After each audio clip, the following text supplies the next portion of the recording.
Welcome back ناظرین، بات چیت ہم کر رہے ہیں کہ جو پاکستان کے مسائل کے اوپر اچھی خبریں بھی پاکستان کے اندر ہیں کہ سیاسی معاملات سے ہٹ کر ہم قومی معاملات ہوں یا عالمی سطح کے اوپر امت مسلمہ کے مسائل ہوں، تمام سیاسی قیادت اکٹھی ہو سکتی ہے، جو ایک خوشائند انڈیکیشن ہے کہ ہم اگر وہاں پہ اکٹھے ہو سکتے ہیں تو کیوں نہیں ہم جہاں پہ عوام کے مسائل ہیں، معاشی مسائل ہیں، غربت ہے، مہنگائی ہے، بے روزگاری ہے، بے چینی ہے، وہاں پہ ہم کیوں اکٹھے نہیں ہو سکتے۔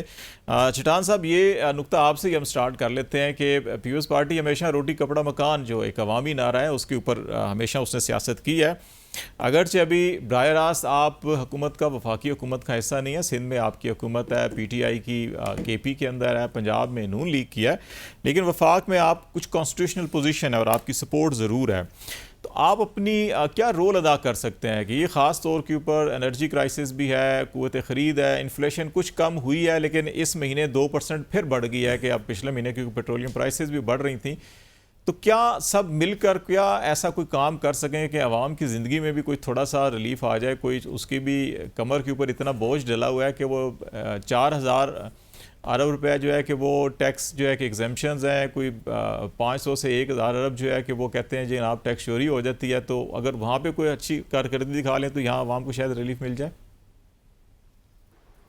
دیکھیے جی، پاکستان کے معیشت کے جو حالات ہیں وہ تو کسی سے پوشیدہ نہیں ہے۔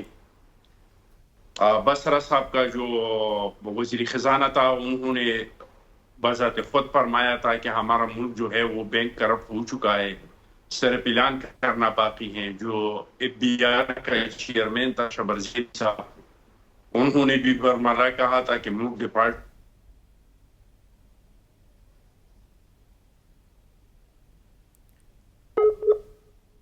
سگنلز چلے وہ کنیکٹ ہوتے ہیں، تو قمر صاحب آپ سے یہ کر لیتے ہیں کہ گورنمنٹ جو ہے کہ کوشش کر رہی ہے، جماعت اسلامی سے نیگوشیشنز بھی چل رہی ہیں، کچھ پیٹرولیم پرائسز کی قیمتوں میں بھی اس ہفتے کمی بھی ہوئی ہے، لیکن اس کے باوجود ابھی بہت بھاری بوجھ عوام کے اوپر ابھی بھی ہے، مہنگائی کا بھی ہے، قوت خرید کا بھی ہے، تو اس کو کم کیسے کیا جا سکتا ہے؟ دیکھیں، پاکستان کی جو اس وقت مہنگائی کا جو انڈیکس جو سلوپ آف انفلیشن ہوتا ہے، جو کہ مہنگائی کی شرح جسے بولتے ہیں، اس میں تو خاطر خواہ کمی آئی ہے، یعنی کہاں 38% اور کہاں 12%۔ یہ دونوں فگرز ایک ہی ادارے، 38% بھی اسی ادارے کا تھا اور 12 بھی اسی کا تھا، لیکن اس میں چونکہ ورائٹی چیزوں کے نام زیادہ ہوتے ہیں تو وہ تناسب اس بنیاد پہ نکلتا ہے۔ لیکن اگر دیکھا جائے تو بجلی کا صرف ایک اکیلا جو بلوں میں اضافہ ہوا ہے، اس نے اس سارے اثر کو آپ کہہ لیں کہ نگیٹ کر دیا۔ یعنی بجلی کا بل تو آتا ہے مہینے بعد اور اتنا بھاری ہوتا ہے کہ وہ ایک باقی اخراجات سے اوپر چلا گیا۔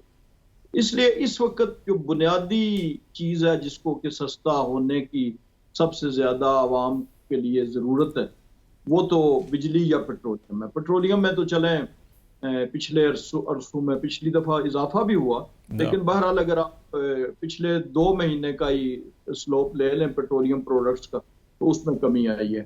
اسی طرح ڈے ٹو ڈے جو پروڈکٹس ہیں، چاہے وہ آٹا ہے، کوکنگ آئل ہے، اس میں بھی شرح میں تو بہت کمی آئی ہے، لیکن ایکچوئل ٹرمز میں بھی کچھ نہ کچھ کمی آئی ہے۔ اکثر لوگ اس غلط فہمی کا شکار ہوتے ہیں کہ شاید یہ کمی کوئی چیز ہے سستی، تو 70 سال میں کوئی چیز کبھی سستی تو نہیں ہوئی سوائے پیٹرولیم کے، لیکن یہ ہوتا ہے کہ وہ جو اس کی rate of increase of inflation ہوتا ہے اس کے سلوپ میں کمی ہے، تو وہ تو بہتر ہے۔ پھر آپ دیکھیں کہ اس کے جو انڈیکیٹرز ہیں جو سلوپ کے، وہ تو بنیادی طور پہ فارن ایکسچینج ریزروز ہے۔ آج کی جو نیوز تھی وہ یہ تھی کہ انٹرنل اور اسٹیٹ بینک کے جو ذخائر ہیں پلس بینکس کے، یہ کوئی 14 ارب سے تجاوز کر گئے، 14 ارب ڈالر سے، جو کہ پہلے ایک وقت تھا آج سے 5-8 مہینے پہلے کہ وہ 1 ارب شاید 2 ارب ڈالر۔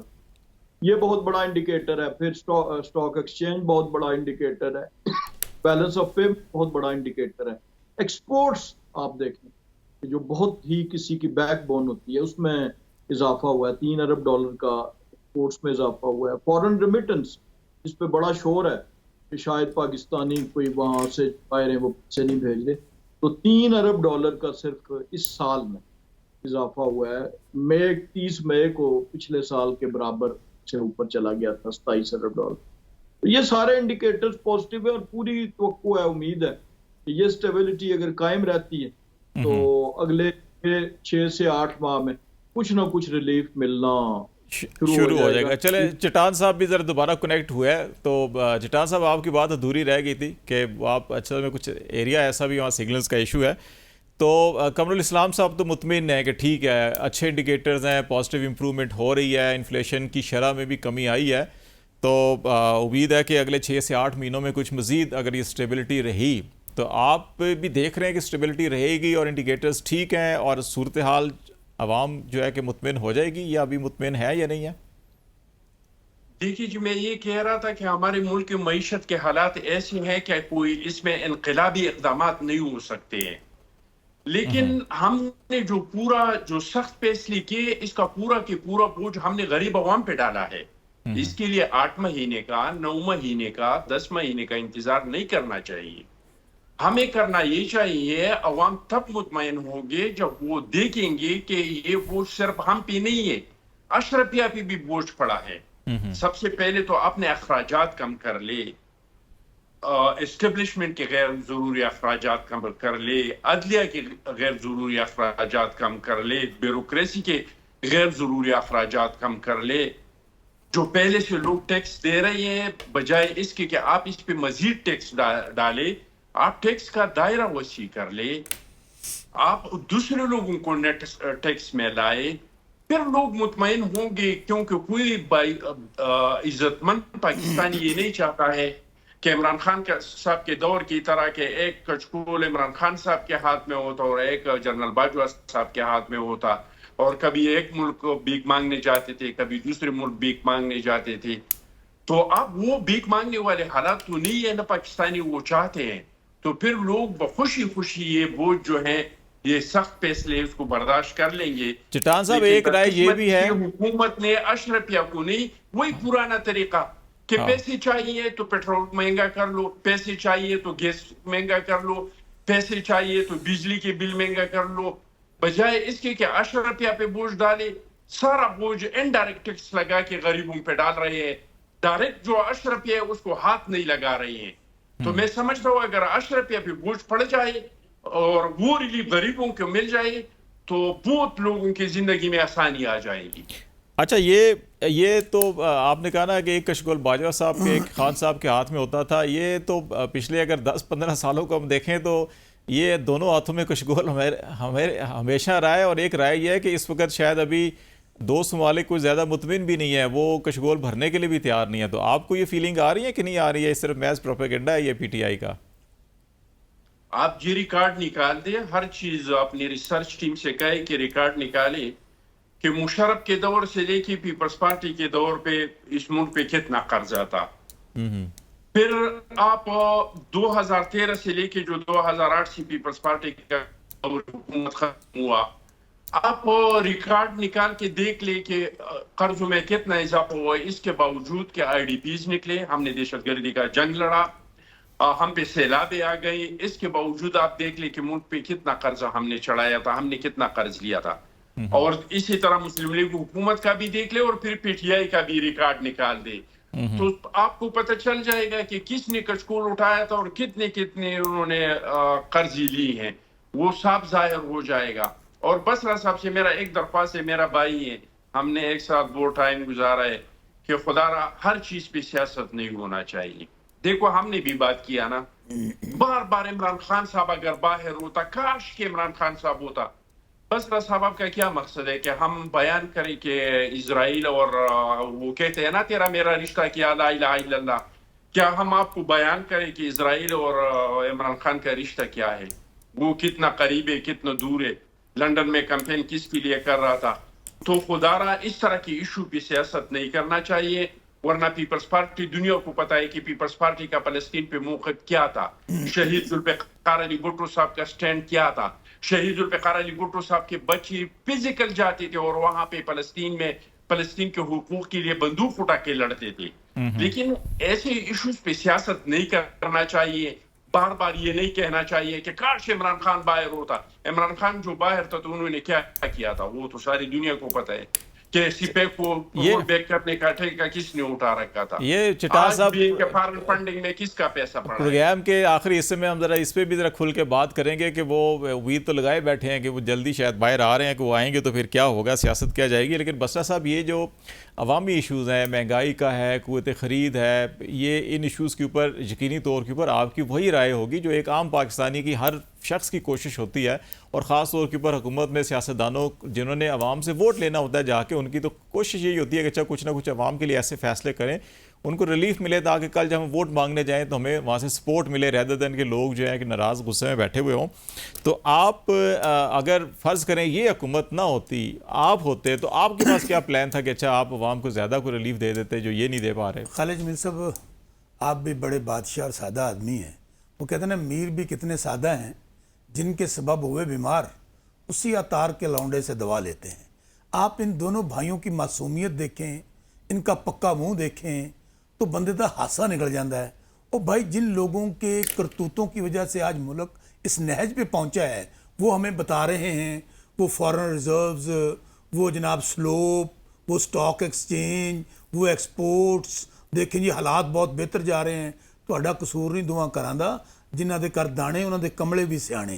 بات یہ ہے آپ لوگوں کو اس چیز سے کیا فرق پڑتا ہے کہ پیٹرول یہاں پر 500 روپے لیٹر ہو، یہاں پر بجلی جو ہے وہ بے شک 300 پر یونٹ ہو، یہاں پر آٹا، چینی، گھی، وہ تو اپنے پلوں لینا ہوئے تو پتہ ہوئے نا.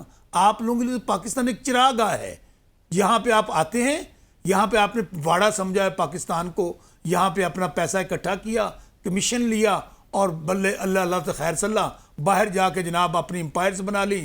کوئی دبئی لیگس آ رہی ہیں، کوئی ایون فیلڈ آ رہا ہے، بس وہ باہر رہنے والے تو بڑے محدود لوگ ہیں. اکثریت تو جتنے سیاستدان پارلیمنٹرین اکثریت تو یہی رہتی ہے، چند لوگ ہیں. سر بھائی جان میں یہی بات کہنے لگا ہوں کہ اگر یہ اس وقت مہنگائی کا عالم دیکھ لیں نا، ابھی میں بھائی جان کو کہوں گا، قمر صاحب کو، قمر صاحب گجرانوالہ میں 11,000 کا بل آیا، بھائی نے بھائی کی شارک کاٹ دی. وہاں پر ہمارے جنوبی پنجاب میں بہاول نگر ڈسٹرکٹ کے اندر ماں نے خودکشی کر لی کہ رات کو بچیوں کو روٹی نہیں کھلا سکتی. وہاں پر وہ ان کے علاج کے لیے ان کے پاس پیسے نہیں ہیں. تسی بیٹھ کے تے بڑیاں بڑیاں گلاں کرتے ہو کہ دیکھیں وہاں بڑے حالات اچھے ہیں. او بھائی آپ تو یہ نقشہ کھینچ رہے ہیں جیسے آپ لوگ سوئٹزرلینڈ کی حکومت چلا رہے ہیں، اور یہاں پر آپ نے 7-7 8-8 باریاں لی ہیں. یہاں پر آ کر آپ بتاتے ہیں قرضہ فلاں کے دور میں یہ تھا، قرضہ فلاں کے دور میں یہ تھا. جی میں پہلی بار یہ حکومت چاہے نے، گزارش صرف اتنی ہے ان لوگوں نے مجھے کوئی فارمولہ بتا دیں، کوئی راکٹ سائنس بتا دیں خالد جمیل صاحب، کہ یہ جو ٹبر ہیں زرداری خاندان اور شریف خاندان، یہ تو امیر سے امیر تر ہو گئے اور قوم غریب سے غریب تر ہو گئی. اگر پاکستان کے حالات قوم غریب ہو رہی تھی تو ان کو بھی تو غریب ہونا چاہیے تھا. یہ کیوں امیر سے امیر تر ہو گئے؟ اور دوسری بات، میں آج بھی چیلنج سے یہ بات کہتا ہوں کہ یہ جو زرداری خاندان ہو، شریف خاندان ہو، آپ کے ججز، جنرلز، بیوروکریٹس اور ایک بزنس کمیونٹی جتنا پیسہ پاکستان سے لوٹ کے یہ باہر لے گئے ہیں، یہ واپس آ جائے پاکستان کی تقدیر بدل سکتی ہے، پاکستان کے قرضے اتر سکتے ہیں. یہاں پہ ہوتا کیا ہے؟ یہاں پہ IMF پہ جاتے ہیں، بیگرز آر ناٹ چوزرز، اور پینٹ کوٹ ٹائیاں انج لائیاں ہوندیاں نے جی میں پتہ نہیں ایسے قرضہ دین چلے ہیں. ان سے یہ اتنا پوچھ لیں کہ آپ لوگوں نے جو IMF سے قرضے لیے 5-5 7-7 باری، تحریک انصاف، اور بھائی تحریک انصاف 76 سال میں 3.5 سال ہمارا حصہ ہے. بسم اللہ کریں، بے شک جعلی حکومت ہے. خالد جمیل صاحب نے سٹارٹ میں ایک بات کہی تھی، ٹروتھ اینڈ ریکنسیلیشن، بسم اللہ کیجئے، بنائیے کمیشن، دکھائیے قوم کو کہ کون کرپٹ اور کون بددیانت ہے. عمران خان تو اس نے کہا میرا تو جینا مرنا پاکستان میں ہے. خان کی تو جو باہر کرکٹ کھیلتے تھے وہ بھی پاکستان میں لے آئے. تو اس لیے انہیں بھولے نہ بنو. صرف میری آپ سے گزارش اتنی ہے کہ آج اگر 76 سال میں پاکستان یہاں پر پہنچا ہے تو اپنے اپنے گروبانوں میں سب کو جھانکنا چاہیے. تو میرے بھائی جان آپ بسم اللہ کیجئے. اگر ہمارا کوئی بندہ اس میں ملوث ہے لوٹ مار میں، کرپشن میں، تو لٹکا دیجئے اس کو ڈی چوک پر. لیکن یہ نہیں ہو سکتا کہ یہاں پر آپ اپنے جب حکومت کرنی ہو تو پاکستان آ جائیں، جب حکومت آپ کی پتہ چلے حالات مشکل ہیں، کس دیاں کلچ پلیٹاں بہ جاندی ہیں، کسی نے 100 بیماریاں ہو جاتی ہیں، وہ پتلی گلی سے 100 روپے کا اسٹامپ دے کر نکل جاتا ہے، جا کے وہاں پر ایون فیلڈ میں بیٹھ جاتا ہے، کوئی سوئٹزرلینڈ میں ٹروتھ بیٹھ اینڈ جاتا ہے۔ ریکنسیلیشن کمیشن بھی بس صاحب تب بنے گا جب کبھی کوئی ایک ٹیبل پہ بیٹھنے کے لیے اتفاق کریں گے۔ میرا خیال ہے کہ ہمیں ذرا بریک لے لیں، اخونزادہ صاحب بھی شاید اس پہ کچھ کامنٹ کرنا چاہ رہے ہیں اور قمر صاحب بھی۔ بریک لے لیتے ہیں، بریک کے بعد ہم قمر صاحب کو بھی اور اخونزادہ صاحب کے بھی کامنٹس بھی لے لیں گے، اور پھر دوسرا جو پی ٹی آئی اور اسٹیبلشمنٹ کے اندر جو ہے کہ دوبارہ سے جو کہا جا رہا ہے کہ دوریاں ختم ہو رہی ہیں اور قریب آ رہے ہیں، تو ذرا دیکھتے ہیں اس کے اوپر بھی کیا معاملات چل رہے ہیں۔ بصرہ صاحب سے بھی پوچھیں گے، ہمارے ساتھ رہیے گا جی۔